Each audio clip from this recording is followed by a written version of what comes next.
Welcome students. Today in this video lecture we are going to study the instrument of single beam spectrophotometer, then internal standard flame photometer, interferences in flame emission spectroscopy and applications. So let's start with our first point. Optical diagram of a single beam flame spectrophotometer. Okay, that diagram shows a single beam flame spectrophotometer. Here there are the various components which are involved in flame spectrometer. First one is the burner. Here is a collimating mirror. Then it is the set of monochromator which containing entrance slit, prism or grating and exit slit. And after that next component is a phototube, amplifier and meter. Okay, we have already seen these components in block diagram, but it is the optical diagram. Okay, that diagram shows optical diagram of single beam flame spectrophotometer. Here we aspirate the sample solution into the flame. The excitation of atoms takes place, and after that they emit some radiation. The emitted radiations are goes to all sides. So most of the radiations which are goes to the backside of the monochromator are diverted to the desired direction, okay, by using a collimating mirror. Then these radiations are passed through the interslit. Interslit controls the incoming light. Okay, the small beam which is fall on the surface of monochromator like prism, it get resolved into the various wavelength, and the light which is of desired wavelength, it is only allowed to fall on the surface of phototube by using a exit slit. Okay, then phototube, we know that what is the function of phototube. It converts radiant energy into electrical energy. Then that signal is fed to the amplifier amplify that signal and feed it to the meter. On meter we get a final reading. So next step is the steps involved in single beam spectrophotometer. Okay, so first step is what?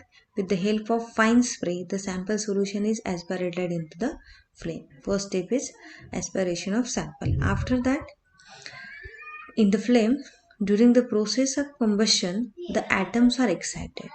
Okay, so next step is what? Excitation of atoms, and due to that excitation the spectral radiations emerge. Okay, then these spectral radiations is collected by a mirror.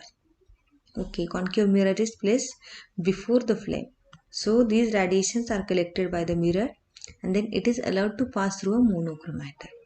Okay, then it then strikes a detector and then amplified and reading is noted. So these are the steps involved in single beam flame spectrophotometer. Okay, the next method is internal standard flame photometer. Okay, in this method it is used, it also have been called as an indirect method or double beam method. Okay, it is called as a double beam method. In this type, the ratio of intensities of two different lines is used as a measure. Okay, here the ratio of two intensities of two different lines used as the measure. The one line is as before the analytical line. Okay, so the other internal standard element added in equal concentration to the standard and sample solution. Here two solutions are taken. First one is the standard solution and second is the sample solution. In these two solutions, okay, equal concentration of internal standard element is added. Okay, lithium is the internal standard element which is most commonly used. Generally lithium is used as the internal standard. Okay, advantage of this method is better relative precision than direct reading. Okay, first method is the direct method and this internal standard method is a indirect method. So this method, internal standard method, it gives a better relative precision, that is reproducibility, than direct reading. Systematic errors due to differences in viscosity and surface tensions are considerably reduced. In this method, systematic errors are reduced. Errors due to radiation interferences are usually reduced. Okay, so errors due to radiation interference are reduced due to the addition of internal standard. An instrument setup for internal standardization can usually be used for direct reading. Okay, that instrumental setup which is useful for indirect method, it is also directly useful for direct readings. Okay, then disadvantages or drawbacks of this method is the instrument is costlier. Okay, then takes more time and work to establish the method initially. Okay, so the time for analysis is more. Then pipetting of lithium containing diluent creates unavoidable errors. Okay, here lithium is used as an internal standard. Okay, so pipetting of lithium containing diluent, it creates unavoidable errors. So these are the disadvantages. Okay, last disadvantage is what? Considerable error can arise when the sample unexpectedly contains appreciable amounts of the internal standard. If sample containing what? Appreciable amount of internal standard, then considerable error can arise. Okay, so these are the disadvantages. What? Instrument is costlier, it takes more time and work to establish the method. Pipetting of lithium containing diluent creates unavoidable error, and considerable errors can arise when some sample containing appreciable amount of internal standard. These are the disadvantages. Okay, the next point is the interferences in flame photometry. Okay, there are various interferences which are involved in flame photometry. We will see one by one. First one is the cross sensitivity. Okay, cross sensitivity interfering radiation consists of unwanted transmissions by the filter stray light in the monochromator. Okay, these radiations are coming from what? It is due to the unwanted transmission by filter stray light in the monochromator. So these are also involved in the main radiations which are coming out from the flame due to the emission of due to the excitation of atom. Okay, with these radiation, cross sensitivity interfering radiations are also present, and these cross sensitivity interfering radiations which are due to what? Which are due to the unwanted transmission by the filter stray light in the monochromator. The second type of interference is what? Background interference. Okay, that background interference cannot be entirely eliminated by the instrument. It is always present at the wavelength of the analytical line or band. Background interference cannot be entirely eliminated. It is always present at the wavelength of the analytical line or band. So next type of interference is the spectral interference. Okay, spectral interference, it is caused by two or more elements which have very close emission lines. Okay, two or more elements which are very close emission lines, and due to that spectral interferences occur. This results in wrong answer. This is caused when temperature of the flame is very high.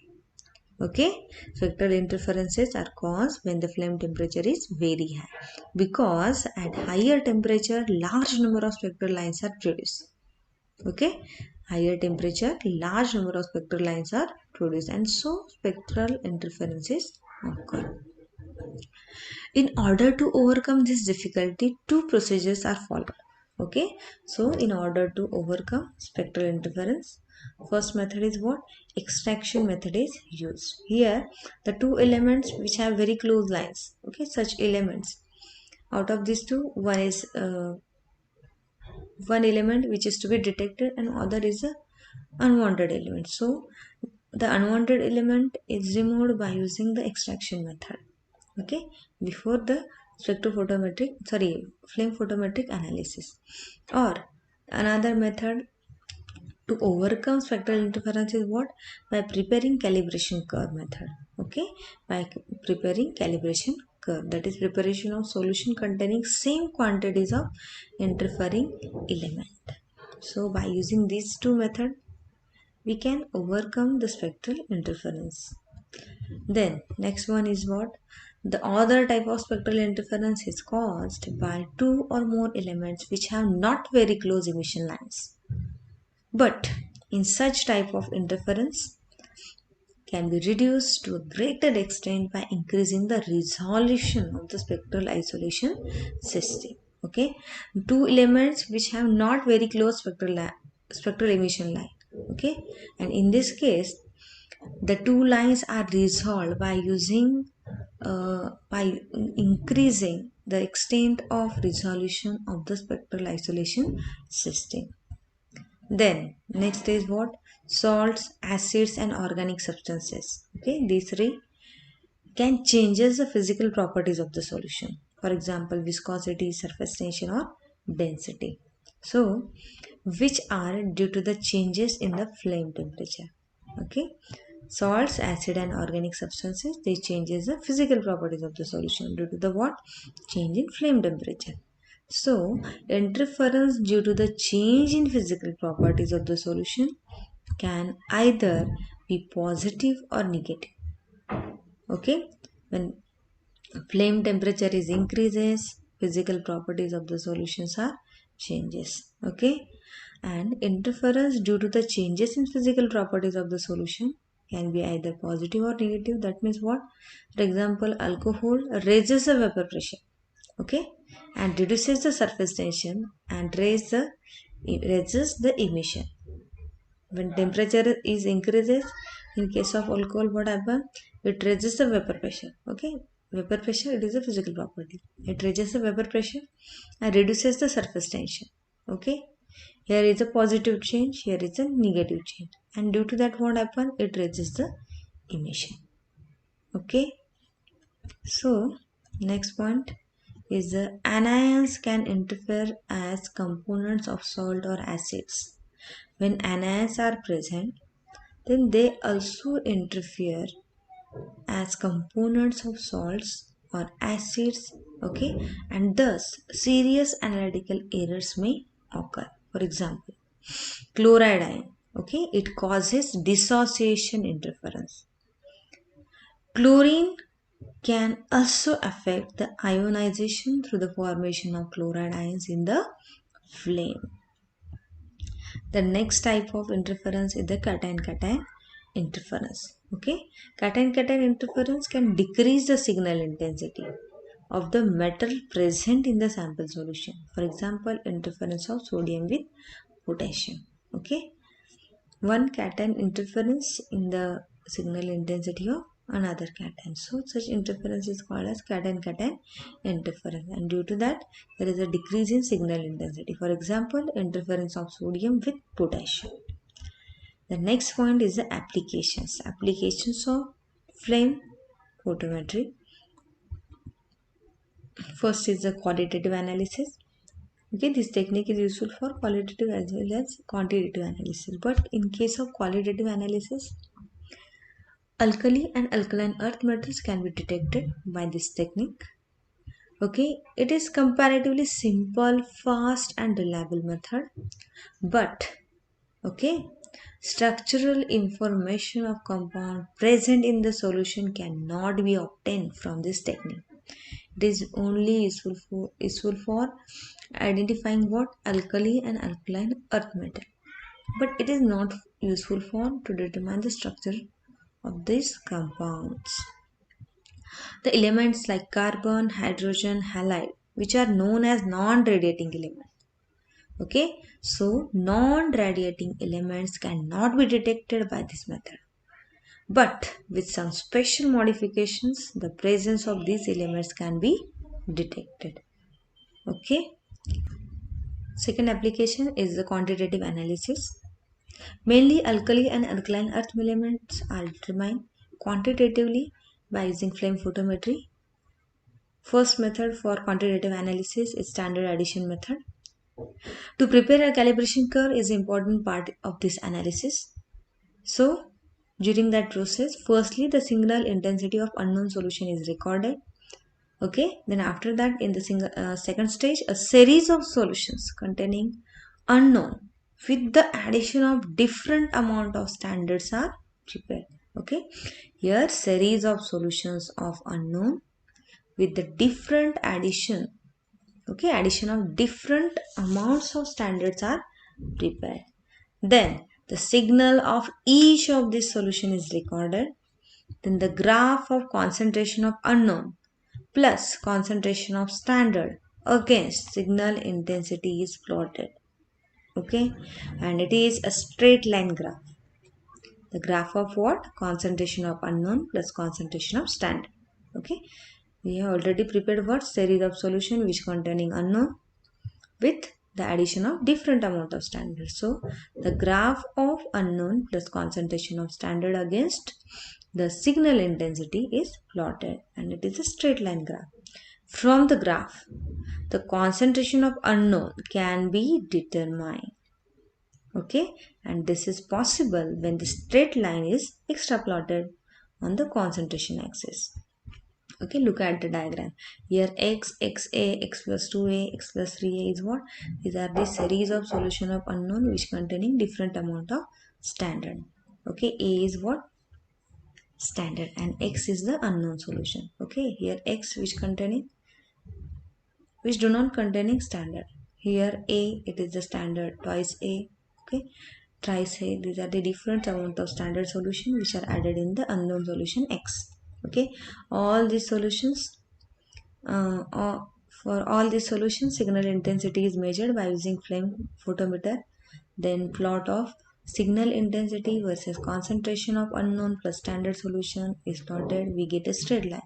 When we extrapolate this graph, we get the concentration of unknown solution. So okay, here is the unknown solution. So this method is useful when the concentration of solution is very low. Okay, it is the first method for quantitative analysis, standard addition method. The next method is the internal standard method. Okay, here also various stages are there. First is what? To a series of standard solution, calculated amount of internal standard element are added. Here lithium is used as an internal standard. Series of solutions are prepared, and in all these solution, a calculated amount of internal standard element are added. Then the signal intensity is recorded for each of these solution. After that, the signal intensity of unknown sample solution is recorded. Then next step is what? The graph of concentration against the ratio of signal intensities are recorded. Okay, as above is plotted. The concentration of unknown solution is calculated. Okay, here we have already plot a graph of what? Signal intensity versus concentration. Same graph is plotted in this method also. Okay, because here also we have prepared a series of solutions of standard solution, and in each solution a calculated amount of internal standard element is added. For example, lithium. Okay, each solution, signal intensity of each solution is recorded. Then the signal intensity of unknown solution is also recorded, and after that graph is plotted, and from the graph again we can determine the concentration of unknown solution. Then next application of flame photometry is the simultaneous multi-element analysis. Okay, this method is useful for simultaneously multi-element analysis. To carry out such type of analysis, different methods are available.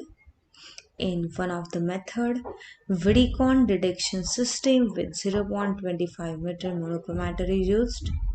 Okay, they reported spectral line as close 20 angstrom unit, and in another method, silicon diode Vidicon detector system with 0.5 meter monochromator is used, and spectral line 1.4 angstrom unit apart were resolved.